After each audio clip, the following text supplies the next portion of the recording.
Bienvenidos amigos una semana más a Noches Bajo Cero. Yo soy Alan y antes de iniciar este episodio les quiero recordar a todos que estamos disponibles en Spotify y estamos en Apple Podcast más recientemente, donde pueden escuchar la versión extendida y versión completa de este y de los demás episodios.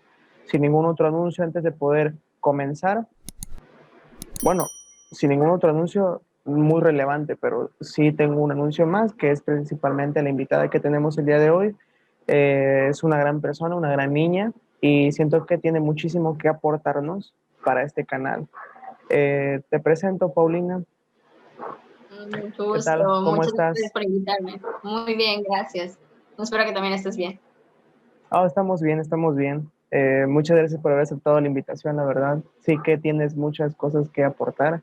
Estuve hablando contigo durante la semana y bueno, vaya que tuvimos conversaciones interesantes. Ujú. Concuerdo. ¿Qué problemas, dificultades has encontrado en las clases en línea? Mm, pues muchos, a lo mejor un poquito, no, que no pueden ser tan malos, pero sí el fallo del internet. Se tiene mucho problema ahorita con el internet y más que nada ciertos maestros, sí, de que no te pasé lista, pues ni modo. A veces no dan facilidad o el hecho de que no tienes luz o te falló tu internet, lo siento, no tienes asistencia, no hay manera de justificarlo. La comodidad también de estar en casa no ayuda mucho porque nos volvemos más flojos por lo mismo. No es lo mismo estar en la escuela, bañarte, cambiarte y estar en un ambiente que estar en tu casa, que es más que nada pues por descanso. Entonces, sí hay muchos fallos, sí hay muchos inconvenientes, como te digo, no nada más ante los alumnos, sino también a los maestros, porque se les dificulta el explicar ahora esa manera más de diapositiva, que de por sí presencialmente también era diapositiva, que tú explicabas los temas, pero es un poquito más complicado porque no hay la facilidad, aunque sea de que el maestro te explique un poquito, y ya es como apréndete este tema y sácalo. Y a mí sí me preocupa dar un tema, primeramente porque no lo sé, o sea, no naces sabiendo todo y tú lo tienes que estudiar. Y segundo, porque voy a impartir ese conocimiento y puede que lo esté impartiendo mal, perdón. Entonces, sí está afectando mucho, o sea, no solamente en ese ámbito, sino en lo que estamos aprendiendo y cómo lo estamos conllevando. Claro, eso es uno de los problemas que yo he visto más en las clases en línea. Yo creo que la falta de empatía ha, ha estado muy presente, sobre todo por las cuestiones del internet, las cuestiones de que hay compañeros foráneos, hay compañeros que no tienen las mismas accesibilidades, que sí, seamos sinceros, la proyección o la planeación está diseñada para que nadie repruebe. Esa es una realidad, pero siento que no sirve de mucho si durante la clase el maestro tiene poca empatía, si cuando a ti se te va el internet tienes que estar muy atento. Y te voy a comentar un caso, es un caso real que pasó precisamente hoy en las clases. Un compañero se le fue el internet, no pudo ingresar a la clase. Es normal, yo tenía problemas del internet, la verdad, y a veces entraba, a veces se tardaba un poquito y pues si podía, entraba tarde, etcétera, etcétera. Y bueno, el compañero no pudo ingresar a la clase e ingresó tarde. Y bueno, se esperó hasta el final de la clase para decir al maestro, oiga, fíjese que no tuve problemas de mi conexión, este, considere eso, nada más le quiero comentar esta situación. Y bueno, el maestro lo único que le dio de solución fue que se cambiara de compañía, así, o sea, y se lo dijo, no como te lo estoy diciendo yo, se lo dijo de una manera grosera, la verdad, de una manera despectiva. Y no sé, siento que en muchas ocasiones las personas, alumnos, igual que los profesores, tenemos una vida aparte. Y aquí, en cuanto terminamos la clase, nos paramos y continuamos con nuestra vida. Aquí fue aquí, luego, luego. Y siento que en muchas ocasiones nosotros traemos esos problemas y que todavía venga el maestro y te hable de esa forma, siento que está de más, no debería de ser así. Y al menos a mí sí me molestó muchísimo porque en el momento en el que un profesor llega y llega tarde o le sucedió exactamente el mismo problema, tenemos que nosotros ser empáticos en ese aspecto y no, y no cuestionarlo o no, no reclamar ni argumentar nada en contra de ello. Yo tampoco defiendo al alumno, ¿no? También el alumno, como dices tú, a veces nos volvemos flojos, a veces el maestro está pregunta y pregunta ahí, ¿entendieron? Y nadie contesta en la clase en línea. Ah, pero ya cuando nos despedimos todos, gracias maestro, gracias, gracias, nos vemos, nos vemos. Tampoco defiendo del todo al alumno, pero sí siento que debería de haber más empatía y más compromiso, yo creo. Creo que es la palabra, compromiso por parte de ambos sectores. Pues que es empatía de ambos lados. Primeramente, del maestro al alumno y del alumno al maestro debe haber respeto, tanto en la manera de hablar y de comunicarte con él, porque no es lo mismo hablarle a una persona mayor, o sea, yo lo veo así, sé que el respeto se gana completamente, estoy de acuerdo con eso, pero también respecto a tu educación no es lo mismo cómo tú te dirijas a alguien y también como maestro y como docente, que es tu profesión, te dirijas al alumno, que tiene mucho que ver eso, y también empatizar que lamentablemente no todos tenemos las mismas circunstancias. A muchos se nos dificulta mucho y a otros más y a otros menos. Muchos también tienen las comodidades y simplemente por flojera no entran, ¿no? Y también esa es otra cuestión y ya no sabes ni qué creer porque se me fue la luz y realmente no se te fue o te quedaste dormido pero inventas otra cosa. Entonces sí entiendo a veces un poquito la postura de los maestros, pero también hay muchos que no tienen la culpa, como te dije, y como tú comentaste, hay muchos foráneos, muchos que llegan porque la cuesta, lejos donde la señal es muy mala, la verdad. Entonces sí hay que aprender a empatizar, pero de ambos lados y dirigirnos con respeto de ambos lados, tanto el alumno respetar lo que es la clase y respetar el tiempo del maestro, como el maestro respetar lo que es el alumno y también es el tiempo que él está dando, Sí, es de ambos lados. tiene que haber un complemento en todo eso, ¿no? Un equilibrio, pero bueno, no sé, me da cosa decir esto, pero pues desafortunadamente en México muchas veces este tipo de problemas se ven muy frecuentemente porque se ha estado normalizando o ha sido normalizado durante tanto tiempo. Los alumnos luego piden días libres y se quejan bastante sobre las clases, sobre esto, sobre aquello. Siento que también por eso en muchas ocasiones cuando realmente hay un problema de ambos lados, repito, este, a veces no se le toma la importancia debida cuando se hace una acusación directa, o sea, es un reclamo. ¿Por qué? Porque hay veces que, y este es un caso yo creo verídico que tú ya has de haber vivido también en alguna ocasión en la escuela, cuando un maestro durante todo el semestre no se presenta a dar clases o se presenta Uh-huh. pocas veces y al final del semestre evalúa mal y todos alborotan, todos hacen un show, todos lo odian, todo esto, todo el otro, pero y cuando vas a levantar un acta, te preguntan por qué nunca te quejaste de que no fue a clases a dar, a impartir la clase, perdón. Y ahí está uno de los grandes problemas también, la educación que venimos arrastrando en, en México todos, tanto el maestro que no se presentó, tanto como los alumnos que no se quejaron de eso. Y no sé, es un cuento.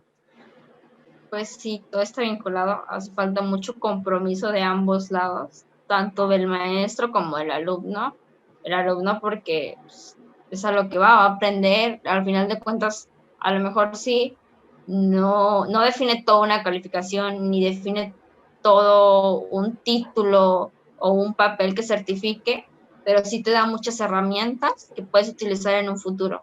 Te abre muchas herramientas y pues tenemos el privilegio, muchos no tienen ese privilegio de poder estudiar o de tener la comodidad, ¿sabes? Cuántas personas, la verdad, y no lo valoramos, quisieran estar haciéndolo, hay mucha gente lamentablemente que no tiene los recursos o que desde pequeño tiene que trabajar y eso no lo sabemos valorar, y también hace mucha falta de compromiso de parte del maestro al alumno, vocación sobre todo.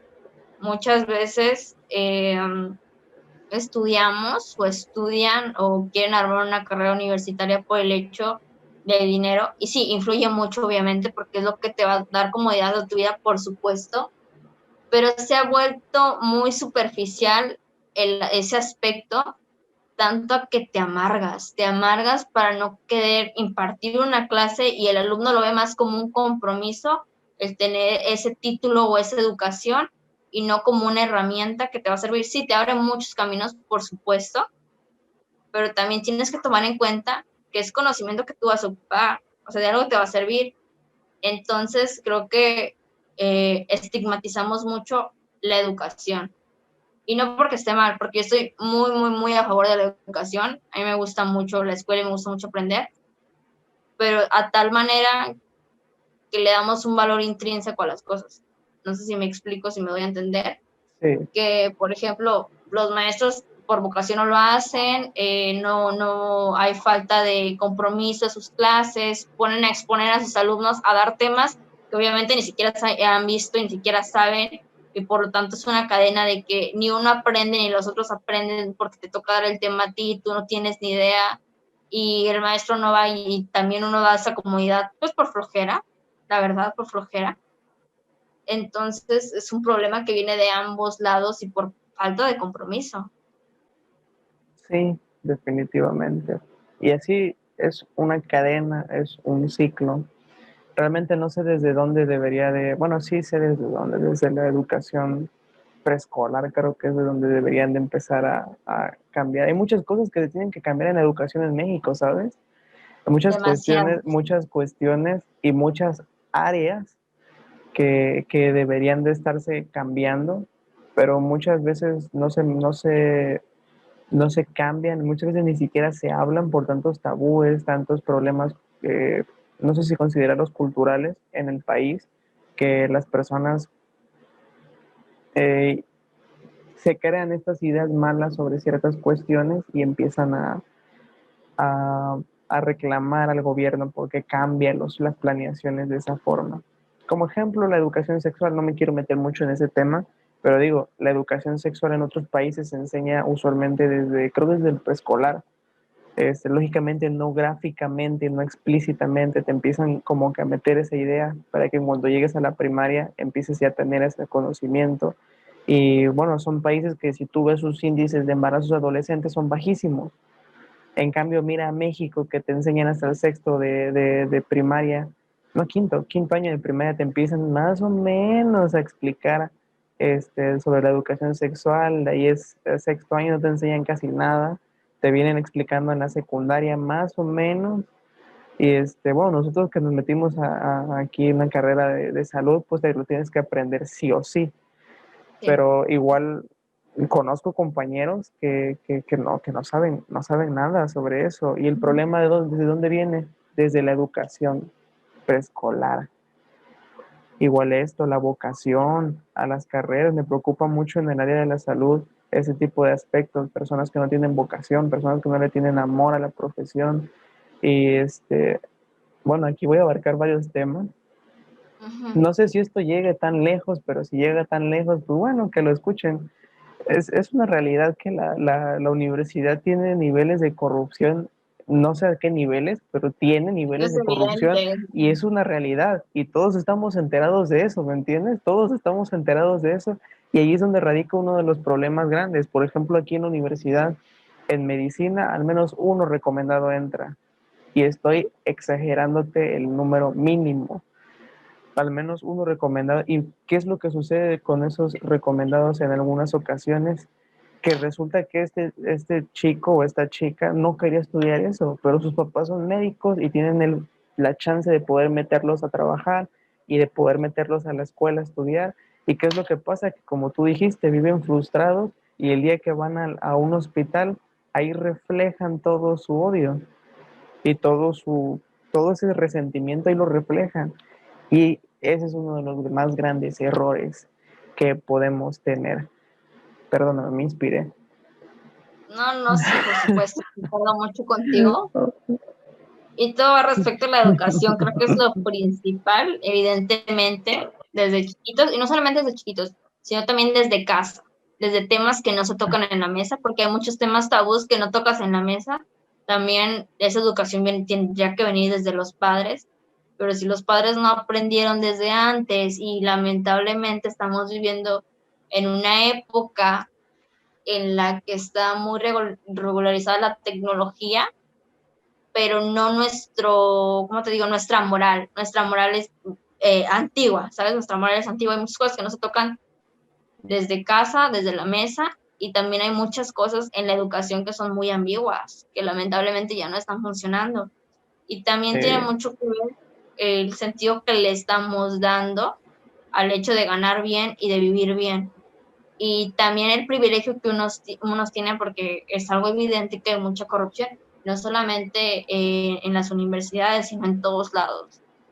Todo el país lamentablemente es corrupto, el poder corrompe muchas veces, y sí es algo que está afectando de una manera inminente, porque no solamente uno como estudiante, porque a lo mejor a mí es algo que me gustaría estudiar, y sí, le estoy echando muchas ganas para pasar mis exámenes, pero siendo realista, tienes que tener una ayuda, ¿sabes? Es muy difícil quedar si no tienes una ayuda, y lamentablemente muchos quedan cuando realmente no es lo que quieren, como tú comentaste, si no es lo que el papá quiere o lo del dinero o esto. No solamente eso, primeramente puede ser un médico frustrado, un médico que no ejerce lo que quiere. Hay médicos que dan unos tratos pésimos a los pacientes, y si tú como paciente estás enfermo, te no tienes sientes mal, estás suficiente. irritable, ya tienes suficiente, llega el médico, te habla mal, desde ahí estamos mal.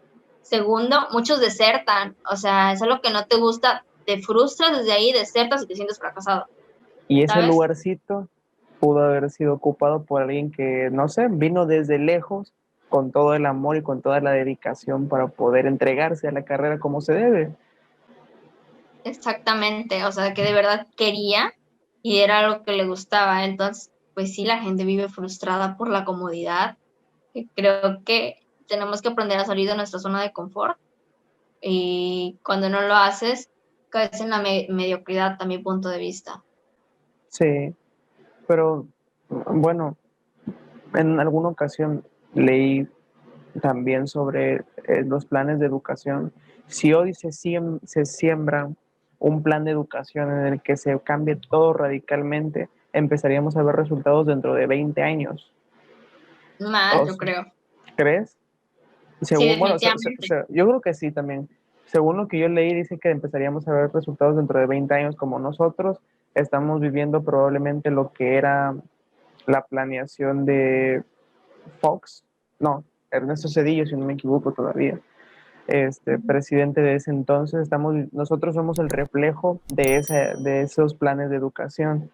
De igual los planes de la reforma educativa de que se plantearon con Peña Nieto, que no sé si se están destruyendo, si ya se destruyeron o se modificaron, no sé qué pasó con este nuevo gobierno, pero supuestamente se iban a haber planes hasta el 2030 y tantos, 2040 y tantos por ahí, 30 y tantos, pero ahí está el problema en la educación y siento que no se hace mucho por ello tampoco.